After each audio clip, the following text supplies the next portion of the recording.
สวัสดีลูกพี่มาทุกคนเนาะวันนี้เขาก็จะกลับคืนมาเบิ่งกกมาให้ที่เขาได้ถ่ายชุดแล้วเนาะมันผ่านไป4-5 มื้อแล้วเนาะเลยจะกลับไปเบิ่งว่ากกมาให้นั้นจะสุกหมดแล้วบ่เนาะแต่ว่าตอนนี้ก็รู้สึกว่าได้ยินเสียงนกหลายขึ้นเนาะก็คิดว่าน่าจะสุกแล้วลูกพี่ทุกคนก็น่าจะได้ยินเนาะเสียงนกฮ้องจิ้วจิ้วเจ้าเจ้าจิ้วจิ้วเจ้าเจ้าเป็นจะได้เราไปติดตามพร้อมกันเนาะจุดที่วิวสวยที่สุดนะตอนที่เราพาไปชุดแล้วเนาะเห็นบ่บอนนี้นี่มีตะฟานมานอน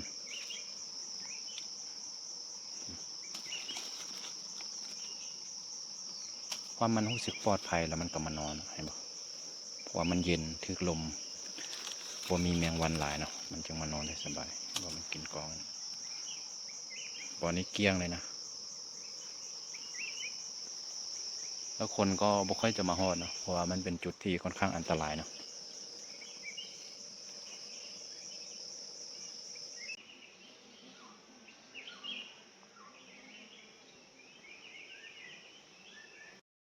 ซึ่งมาฮอดบอนนี้ก็อากาศนี่จะเย็นเนาะเย็นแล้วก็มีลมพัดเบาๆมานะแต่ว่าเสียดายเนาะครั้งนี้อาจจะเป็นครั้งสุดท้ายก็ได้เนาะที่เราจะได้เห็นต่อไปเราอาจจะไม่ได้เห็นอีกแล้วเนาะเสียดายเนาะเสียดายบอลที่เราเคยพามาหลายบอลเนาะเพราะว่าในอนาคตเราอาจจะไม่ได้เห็นอีกแล้วมันจะจมไปกับกองดินกองหนึ่งเนาะต้นไม้ธรรมชาติก็จะจมไปหมดมันอาจจะบดนแล้วนะบดนแล้วทุกคนไม่ต้องสงสัยเนาะว่าจะจมไปกับอย่างเนาะทุกคนน่าจะได้ยินเสียงแล้วเนาะก็จะไปต่อเนาะ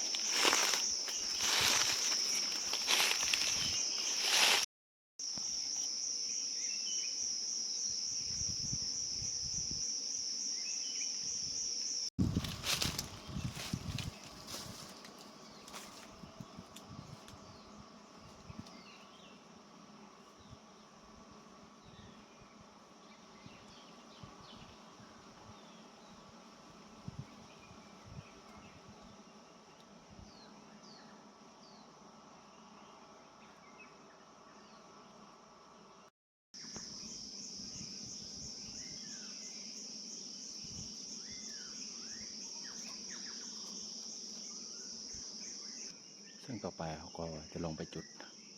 ท่ามากของเขาเนาะเขาจะต้องได้ปิดกองกันเนาะเพราะว่ามันลงไปยากเนาะ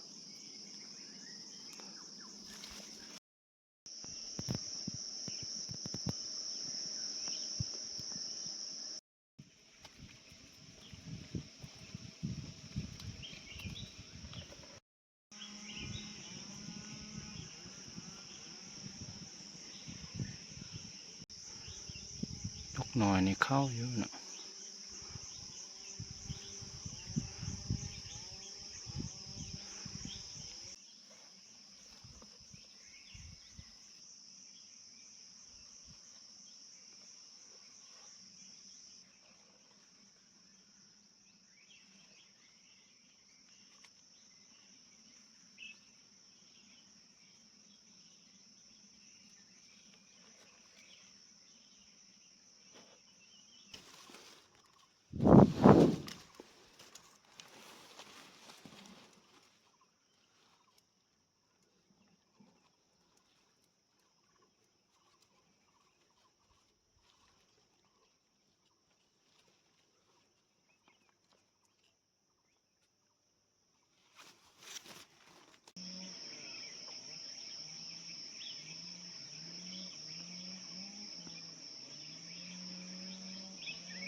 จะไปเก็บนกกันยากนะคันเฮายิงเนาะลงไปลุ่มพุ่นเลยตัวหนึ่งตกอยู่หันตัวหนึ่งอยู่พุ่นบูจะไปยังไงหน้าผาหมดเขาก็ได้นกควกมา2 ตัวเนาะพอดีเป็นอาหารสวยเนาะนกมันมีนะแต่ว่าเอายิงซ้ำพอกินตอนสวยแล้วก็ตอนแรงแล้วจังค่อยว่ากันใหม่เนาะนกน้อยที่มีอยู่มีนะขาตั้งกล้องก็หายไปเลยเนาะอันจับมือถือหายไปปูว่าตกอยู่ใส่นะจะตกอยู่หน้าผาเนาะมันเกาะไม้เกาะยังมันก็ตกของอร่อยอร่อยเนาะ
น่าจะสุกแล้วเนาะ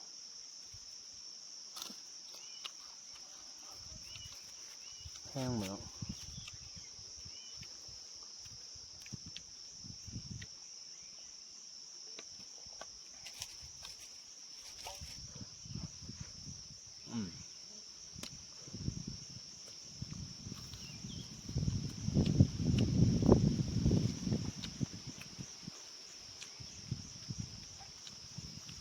บรรยากาศดีเข้าแซ่บเนาะ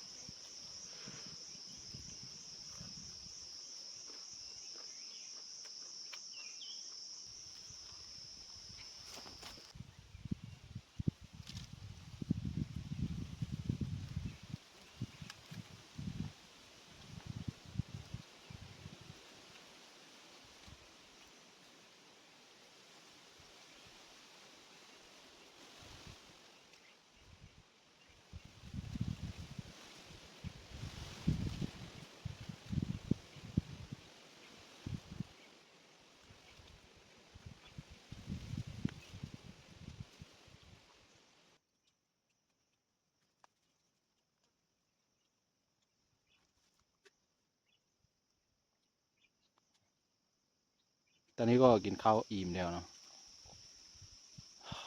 แซ่บแซ่บกับวิวแซ่บกับลมแซ่บกับบรรยากาศเนาะแล้วก็อยากว่าเรื่องอ่าแล้วก็อยากว่าเรื่องจุดซุ่มยิงเขาเนาะก็คือบนนางยิงเขาแหละ มันวิวดีโพดเนาะวิวดีโพดแล้วจะนกเห็น แต่ว่าเขาก็อยู่เทิงพยายามอยู่เทิงแล้วเนาะ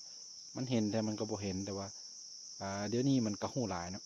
มันได้ยินเสียงบาดหนึ่งแล้วมันก็ไปเลยได้ขนาดโบแมนประเภทปืนที่เสียงดังเนาะมันก็ยังไปแบบนั้นนะแต่ว่าขั้นจริงๆก็หักได้เนาะได้แน่นอนเพราะว่า คิดว่ามันเข้ามาหลายอยู่แต่ก็เลือกยิงแต่2-3 ตัวพอปีงกินเท่านั้นเนาะตอนนี้ก็คิดว่าจะเป็นยังท่าอีกครั้งแล้วก็จนฮอดแรงพอเนาะแต่ว่าจุดที่เราท่ายิงกันบุกไม่เจ็ดยังไงเพราะว่ามันค่อนข้างโลงแล้วก็มีแดดนิดนึงเนาะมีแดดแต่ก็ปืนแบตเตอรี่โทรศัพท์ก็มันเปลืองนะมันฮอน้ำก็หมดไวเนาะแต่ แต่ว่าเขาก็จะบ่อัดหลายแล้วเนาะเขาจะบ่เว้าหลายแล้วตอนก็จะเป็นจังได๋เขาก็ไปท่านกนํกันอีกเทื่อนึงเนาะฤดูนี้ก็เป็นฤดูแล้งแล้วนะเฮาดังไฟแล้วก็ให้ไฟมันดับเนาะเพราะว่าไฟอาจจะลามปลาได้ง่ายเนาะ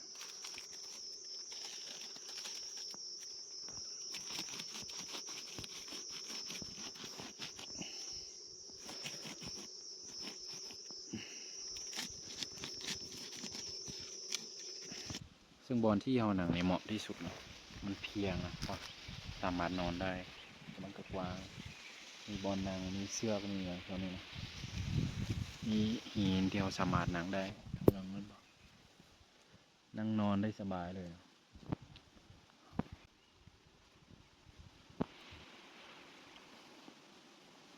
แต่ว่ายังเขียวงามอยู่เนาะ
ซึ่งหลังจากกินข้าวก็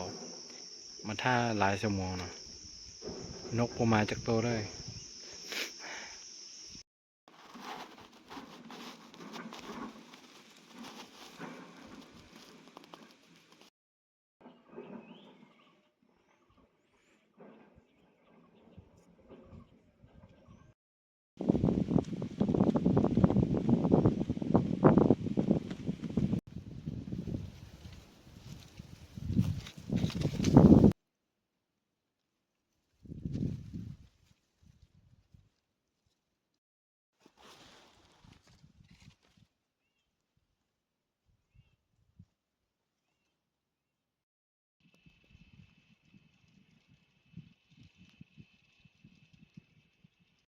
ซึ่งตอนนี้ก็ใกล้ๆสิค่ำแล้วเนาะตะเวนก็ตกเรียบร้อยแต่ว่าเฮาบ่เห็นหยังมาเนาะเฮาก็เห็นตอนสวยนั้นตัวนึงเนาะแต่ว่าบ่ยิงมันเนาะแล้วก็ตอนแรกนั้นก็เห็นตัวนึงแต่ว่าบ่แม่นอยู่กกนี่แม่นอยู่บ่อนอื่นเนาะแล้วก็ปล่อยมันไปคือกันตอนนี้เฮาก็บ่ได้หยังเลยนะตอนที่สิมื้อบ้านเนาะแต่บ่เป็นหยังเนาะเพราะว่าเฮาแค่อยากมาเบิ่งบ่อนนี้เป็นครั้งสุดท้ายนะเฮาอาจจะบ่ได้เห็นแล้วก็เฮาอาจจะบ่ได้ยืนบ่อนที่เฮาอยู่อีกแล้วนะระยะเวลาจะบ่ดนอีกเนาะลูกพี่ทุกคนก็จื้อไว้เนาะอันนี้เป็นคลิปสุดท้ายที่เฮาจะได้มาบ่อนนี้เนาะต่อไปเฮาอาจจะบ่ได้มาอีกแล้ววิวดีๆจังซี่เฮาอาจจะบ่ได้เห็นอีกเนาะแต่ว่าบ่อนอื่นก็ยังมีเนาะแต่ว่าบ่อนนี้แท้จะบ่ได้เห็นเนาะฉะนั้นคลิปนี้ก็จะบ่เว้าหยังหลายเนาะขอลา FC เพียงเท่านี้เนาะชอบคลิปเดินป่าธรรมชาติก็อย่าลืมกดไลค์กดแชร์กดติดตามให้ได้เนาะขอขอบใจ